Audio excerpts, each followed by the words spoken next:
Hey lovely, it's Shea. I'm sharing some process work just really quick.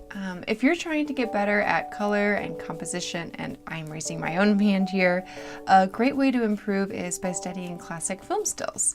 So I'm obsessed with the French film Amélie. It has such a whimsical charm, which is something I try to capture in my own work.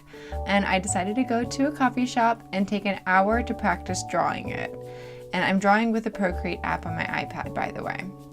So while this video has been sped up, it's important to just draw really quickly and get the broad strokes down rather than getting caught up in the details. And this was really challenging for me because A, I live for the details, and B, I don't usually draw things in perspective, and this has an insane amount of 1-point perspective. But you've got to push yourself as an artist, so it's worth it. So find one of your favorite films and study the heck out of it. I'd love to see what you come up with, so share it on Instagram and tag me at Designed by Shea so I can see it. So get started and stay sparkly.